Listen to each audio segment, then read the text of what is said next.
Every God of War had power fantasy when it comes to Kratos, meaning that you go into fights and you feel really strong. You feel powerful, you feel like you can take them on, you feel like you can take anything on.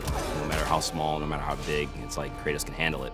So for this game, even though we were changing pretty much everything about the combat, we wanted to make sure that Kratos still felt like he was a powerhouse. The two things that we had talked about early on were like, one, we don't want to make an open world game. Two, we don't want to just mimic Dark Souls. As much as we like that game, there is kind of this interesting loop inside of it that we wanted to capture. That's when we really, I think, started embracing the fact that not all God of War just has to be charge in, hit, and then sort of wake up after everything's over, right? We just didn't have that strategic element, that cerebral engagement. And all of the pieces that we put together throughout development put the player in a position that they have to think as they're fighting.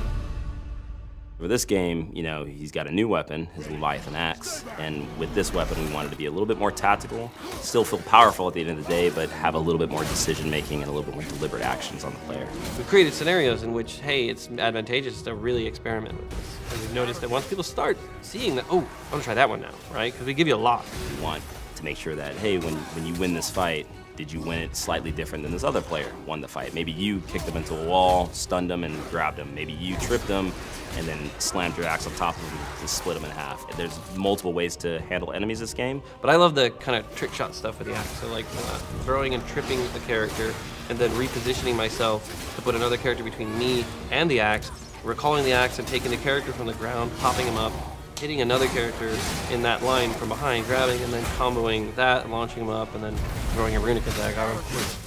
Once you throw your axe, we didn't want Kratos to be useless. We wanted to make sure that he still had a moveset, so he's got a shield that can expand on command now. A lot of his bare hand attacks uses that to get more damage. With this thing, he can stun much easier, much faster than the axe itself.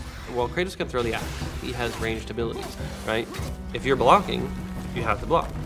But the addition of Atreus means I can block and actually fire arrows. So I can strategize that I can open somebody up while maintaining some safety and then quickly get in while they're opened up and then follow that up with something. So it gives you a really interesting sense that I can both have an aggressive stance and a defensive stance at the same time. God of War was, the boat deck, right? On the Hydra ship, one section, bam, you already understand kind of all of the base combat stuff, and then we incorporate a little bit of magic later. So this was far more ambitious, and I think honestly, the audiences are more adept at games. They've played a lot more games. The game industry has progressed and matured, so people are looking for an inherently a greater depth to the games that they're playing.